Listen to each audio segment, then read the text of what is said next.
ಓಂ ಸ್ವರ್ಣಾಕರ್ಷಣ ಭೈರವಾಯ ನಿತ್ಯಭಕ್ತಿ ಕಾರ್ಯಕ್ರಮಕ್ಕೆ ಸುಸ್ವಾಗತವನ್ನು ಕೋರುತ್ತಾ ನಮ್ಮ ಹಿಂದೂ ಸಂಪ್ರದಾಯದಲ್ಲಿ ಸನಾತನ ಪರಂಪರೆಯಲ್ಲಿ ಪ್ರತಿ ವಸ್ತುವನ್ನು ಭಗವಂತನ ಸ್ವರೂಪ ಅಂತ ನಾವು ಭಾವಿಸ್ತೀವಿ. ವೃಕ್ಷೋ ರಕ್ಷತಿ ರಕ್ಷಿತಃ, ವೃಕ್ಷೋ ರಕ್ಷತಿ ರಕ್ಷಿತಃ, ವೃಕ್ಷವನ್ನು ರಕ್ಷಿಸಿದರೆ ಅದು ನಮ್ಮ ರಕ್ಷಣೆಯನ್ನು ಮಾಡ್ತೈತೆ ಅಂತಕ್ಕಂಥ ಮಹಾಸ್ತೋತ್ರದ ಮುಖೇನ ಇವತ್ತಿನ ಒಂದು ಪ್ರಶ್ನೆ ಏನು ಅಂದರೆ, ನಮ್ಮ ಮನೆಯ ಹತ್ತಿರ ನಾವು ವಾಸ ಮಾಡ್ತಾ ಇರ್ತಕ್ಕಂಥ ಮನೆಗಳ ಹತ್ತಿರ ಅಥವಾ ಅಪಾರ್ಟ್ಮೆಂಟ್ ಆದರೆ ಅದನ್ನು ಯಾರೂ ಹೆಚ್ಚು ಗಮನ ಕೊಡೋಕ್ಕೆ ಹೋಗೋದಿಲ್ಲ.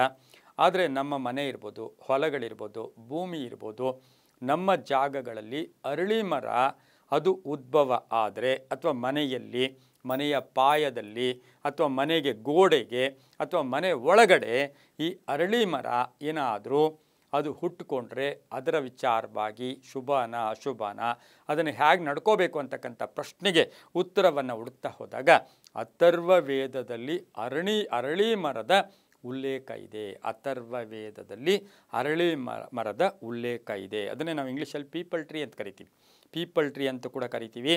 ಅರಳಿ ಮರವನ್ನು ಅಶ್ವತ್ಥ ಅಂತೀವಿ, ಅರಳಿ ಮರವನ್ನು ಅಶ್ವತ್ಥ ಅಂತೂ ಕೂಡ ನಾವು ಕರಿತೀವಿ. ಯಾಕೆಂದರೆ ಈ ಮರ ಗುರುಗ್ರಹದ ಪ್ರತೀಕ. ಗುರು ಅಂದರೆ ಏನು? ನಮಗೆ ಶಕ್ತಿ ಕೊಡ್ತಕ್ಕಂಥವನು. ಗುರು ಅಂದರೆ ಏನು? ನಮಗೆ ಬುದ್ಧಿ ಕೊಡ್ತಕ್ಕಂಥವನು. ಗುರು ಅಂದರೆ ಏನು? ಐಶ್ವರ್ಯ ಕೊಡ್ತಕ್ಕಂಥವನು. ಗುರು ಅಂದರೆ ಏನು? ಸಕಲ ವಿಧದಲ್ಲೂ ಜಯ ಕೊಡ್ತಕ್ಕಂಥವನು. ಹಾಗಾಗಿ ಇದು ಈ ಮರದಲ್ಲಿ ಗುರುವಿನ ಅಂಶ, ಗುರುವಿನ ಪ್ರತೀಕ ಆಗಿರುತ್ತೆ. ಈ ನಾವು ಪ್ರಕೃತಿ ಮಾತೆಯನ್ನು ಸರ್ವ ವಿಧದಲ್ಲೂ ಕೂಡ ನಮ್ಮ ಭಾರತ ದೇಶದಲ್ಲಿ ಪೂಜಾ ಭಾವನೆಯಿಂದ ನಾವು ನೋಡ್ತೀವಿ. ಆರಾಧಕರೂ ಹೌದು. ನೀರಿ ಪೂಜೆ ಮಾಡ್ತೀವಿ, ಗಂಗೆ ಪೂಜೆ, ಮರ ಪೂಜೆ ಮಾಡ್ತೀವಿ, ಬೇವಿನ ಮರ ಪೂಜೆ, ಬಿಲ್ವಪತ್ರ, ಹಾಗೆ ಔದುಂಬುರ, ಸಾಕಷ್ಟು ಆರ್ಕ ಎಲ್ಲಕ್ಕೂ ಪೂಜೆ ಮಾಡ್ತೀವಿ. ಆದರೆ ಇವತ್ತಿನ ದಿವಸ ಅಶ್ವತ್ಥ ವೃಕ್ಷ ಮನೆಯಲ್ಲಿ ಬಂದಾಗ ಮನೆಯ ಒಳಗಡೆ ಕಾಂಪೌಂಡ್ನಲ್ಲಿ ಎಲ್ಲೋ ಒಂದು ಕಡೆ ಮರ ಕಾಣಿಸಿದ್ರೆ ಅದು ಶುಭನ ಅಶುಭನ ಅಂತ ಹೇಳಿದ್ರೆ, ಇಲ್ಲಿ ನಾವು ಈಗಾಗಲೇ ಹೇಳ್ದಂಗೆ ನೆಲ ಜಲ ಗಿಡ ಎಲ್ಲಕ್ಕೂ ಕೂಡ ಪೂಜೆ ಮಾಡ್ತಾ ವೃಕ್ಷೋ ರಕ್ಷತಿ ರಕ್ಷಿತಃ ಅಂತಕ್ಕಂಥ ಭಾವನೆ ಇಟ್ಕೊಂಡು ಈ ಅರಳಿ ಮರದಲ್ಲಿ ಸಕಲ ದೇವತೆಗಳು ಇರುತ್ತಾರೆ. ಬ್ರಹ್ಮ ವಿಷ್ಣು ಮಹೇಶ್ವರರ ಸಾನ್ನಿಧ್ಯ ಇರ್ತಕ್ಕಂಥ ಮರ ಅಂದರೆ ಅರಳಿ ಮರ. ಬ್ರಹ್ಮ ವಿಷ್ಣು ಮಹೇಶ್ವರ ಇರ್ತಕ್ಕಂಥದ್ದು ರೋಗ ರುಜಿನಗಳನ್ನು ನಮಗೆ ಎಲ್ಲೋ ಒಂದು ಕಡೆ ಅದು ದೂರ ಮಾಡುತ್ತೆ.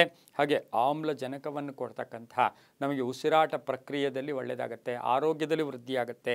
ಹಾಗೆ ಸಾಕ್ಷಾತ್ತು ಮಹಾಲಕ್ಷ್ಮಿಯ ನಿವಾಸ ಇರ್ತಕ್ಕಂಥದ್ದು.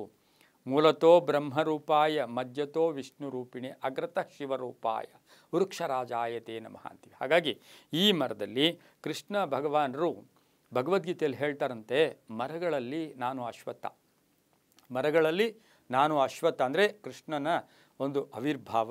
ಸಹ ಕಡೆಯ ಭಾಗದಲ್ಲಿ ಕೃಷ್ಣ ತನ್ನ ಈ ಒಂದು ಕೃಷ್ಣಾವತಾರವನ್ನು ಮುಗಿಸಿದ್ದು ಕೂಡ ಈ ಮರದ ಕೆಳಗೇನೆ. ಕೃಷ್ಣಾವತಾರವನ್ನು ಮುಗಿಸಿದ್ದು ಕೂಡ ಈ ಮರದ ಕೆಳಗೆ ಅಂತೂ ಕೂಡ ಹೇಳ್ತಾರೆ. ಇದೆಲ್ಲವನ್ನು ಗಮನಿಸಿ ಗುರುಬಲ ನಮಗೆ ಬರಬೇಕು ಅಂತಕ್ಕಂಥದ್ದಲ್ಲಿ ಈ ಮರ ಪೂಜೆ ಮಾಡ್ತೀವಿ. ಆದರೆ ಮನೆಯ ಹತ್ತಿರ ಫ್ಲ್ಯಾಟ್ಗಳಲ್ಲಿ ಈ ಗಿಡ ಇದ್ದಾಗ ಅದು ಸಾಧ್ಯವಾದರೆ ಅದನ್ನು ಅಲ್ಲಿಂದ ತೆಗೆಸುವುದು. ಯಾಕೆಂದರೆ ಆ ಮರ ಇದ್ದು ಆ ಶಕ್ತಿಯನ್ನು ತಡ್ಕೊಳ್ಳೋಕೆ ನಮ್ಮ ಕೈಯಲ್ಲಿ ಆಗಲ್ಲ. ಇನ್ನು ಪೂಜ್ಯ ಭಾವನೆ ಪೂಜೆಯಿಂದ ಮಾಡ್ಕೊಂಡು ನೀವೇನೋ ಮಾಡ್ಕೊಂಡು ಹೋದರೆ ಪರವಾಗಿಲ್ಲ. ಆ ಮರ ತೆಗಿಯೋಕ್ಕೆ ಹೋದಾಗ, ಕಡಿಯೋಕ್ಕೆ ಹೋದಾಗ, ಅದು ಕಟ್ ಮಾಡಿದಾಗ ಅದು ಭಿನ್ನ ಆದರೆ ಅದರ ಸಲುವಾಗಿ ಅಂಥದ್ದೇ ಮರ ತಗೊಂಡೋಗಿ ದೇವತಾ ಕ್ಷೇತ್ರಗಳಲ್ಲಿ ನೀವು ದಾನ ಕೊಟ್ಟು ಅದರ ಮೇಲೆ ದಕ್ಷಿಣೆ ಕೊಟ್ಟು ವಸ್ತ್ರವನ್ನು ಕೊಟ್ಟು ಆ ಮರವನ್ನು ಕಡಿದು ಅದನ್ನು ನೀರಿಗೆ ಹಾಕೋದು ಒಳ್ಳೆಯದು ಅಂತ ಹೇಳ್ತಾ, ಸರ್ವವೂ ಕೂಡ ನಂಬಿಕೆಯ ಆಧಾರದಲ್ಲಿ ಅಂತ ಹೇಳ್ತಾ, ಸರ್ವೇ ಜನ ಸುಖಿನೋ ಭವಂತು, ಸಮಸ್ತ ಸನ್ಮಂಗಳಾನಿ ಭವಂತು.